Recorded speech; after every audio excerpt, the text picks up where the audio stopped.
It's possibly the worst idea I've heard in a long time in Alberta politics.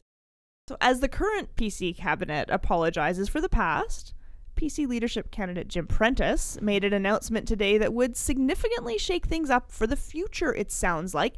Now, originally we had planned to focus on his comments to the Journal's editorial board on Monday, which we had an hour-long interview with him, and he said a lot of really interesting things, which we can talk about. But his speech at noon today, we have to talk about that.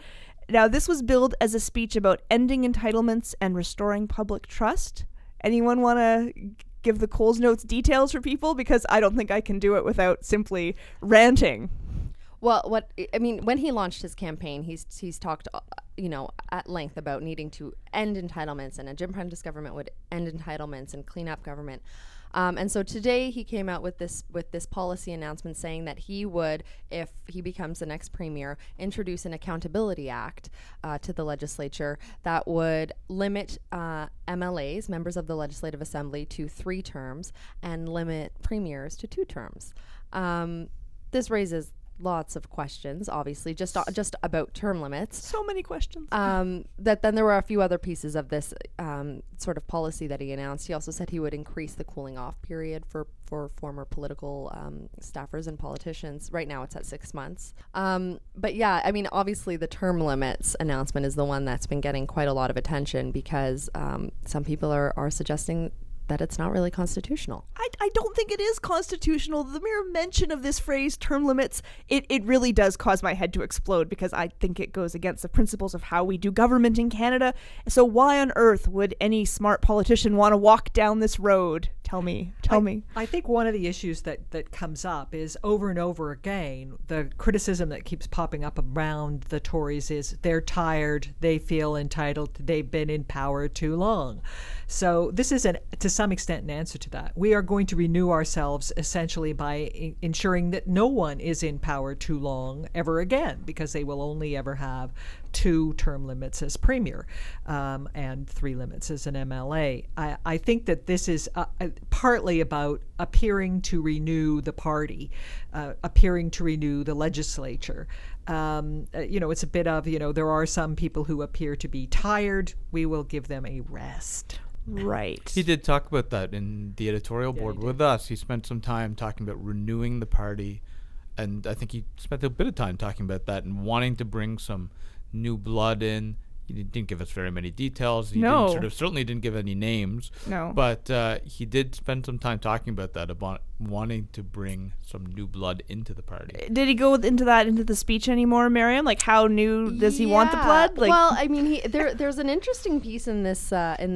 There's an interesting line in this speech, and I think we can maybe read into it what we may. But he says, simply put, I don't believe this mess can be cleaned up by someone who was on the inside, sitting at the cabinet table as decisions were being made. That raises a whole other set of questions. Like, who's going to be left for you to be in your cabinet? That's like 30 people who have been sitting around the cabinet table at this point within the existing party. And the other thing that people have been pointing out about term limits is that, all of the problems that the party is sort of facing right now a lot of the problems have been as a result of things that Redford did. This wouldn't have applied. This wouldn't have got her out of office. She was only an MLA for 2 terms, not even premier for 1. Mm-hmm. Even. There's another issue too. In the concept of the term limits and renewing your government.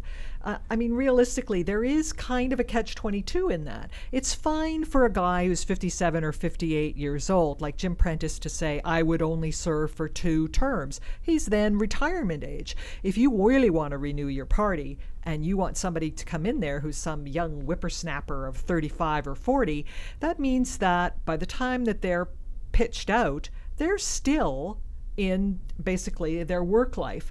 So they can't have a permanent career in politics. You're also saying that we're going to cut down on consultancy in terms of what you can do after government. So essentially, what do you do? You know, when you hit 50 and you're out on your rear end, and you can't immediately get a job helping with government on the outside.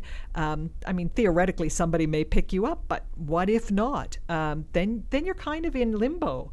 So it basically says, well, if you're independently wealthy and you're 35, you can do that because you can retire at 50. And there are a lot of those. And there are a lot of those, but is that a way to get new blood into your party? I don't know. Well, and so obviously the speech was only delivered a few hours ago, and so most of the reaction I've seen is is on Twitter, which can be a bit of an echo chamber. But there have been some interesting questions raised, and one of them is, well, what happens if you have a bunch of minority governments in a row? What does that do? I mean, if you have a minority government that in elections that are being called every couple of years, those that term limit comes up pretty quickly. Yeah, and I think that it's interesting that he is proposing to solve a problem within the Progressive Conservative Party by proposing new rules that would apply to all parties. Everybody, yeah. And I don't know if that's the right way to do party renewal. In fact, I'm going to go on the record as being totally against this idea. It's possibly the worst idea I've heard in a long time in Alberta politics. And bold statements from Sarah. Yeah, no, the very purpose of elections, and I know this is not a new everyone's been saying this, but the very purpose of elections is to, give that renewal. If the voters like you, they'll keep you in. If they don't, they'll give you a term limit, I think, through your service. So, even in the U.S., only the top leadership people, the governors, the presidents, sometimes mayors, have term limits. Congressmen and senators, they can be around for, if that's where we're pulling our model from, I just think this is a bad idea. I think the Prime Minister has proposed in the Senate to try and impose term limits. Right now there's a limit in terms of age and being the age of 75. That's an appointed body though, right? And so that's a only different place that it exists in Canada. There's nowhere else, I don't think. And I can possibly see that for an appointed body where you have like one person appointing people to, and no chance to ever vote. That's right. Out. Yeah, but that's yes. So what do you think? I don't know if you want to say whether you think it's a good idea or a bad idea, but if Alberta had lived under these rules for a while, like what would have been the consequences? We were talking about that. Well, I think one good one is, for instance, Peter Lougheed, seen as, the great savior of Alberta and the Conservative Party to begin with. He was a pretty good premier, I think people agree. He was a pretty good premier. He would have been out in 1979, which would have been really cut short his career in the sense that in 1980, he was battling with Pierre Elliott Trudeau over the National Energy Program. Who else in that government would have been able to stand toe-to-toe with Pierre Elliott Trudeau? I can't think of who would have at that time. And surely he did do things in the last 6 years of his career that some Albertans would say were a great contribution to the province. So he's an example of one where you might not have wanted to limit what he was doing. And there have been some where you would say, two terms was plenty, but there always is going to be a couple of exceptions where you get an extremely gifted public servant who actually only hits their stride in the 7th or 8th or 9th year of their career.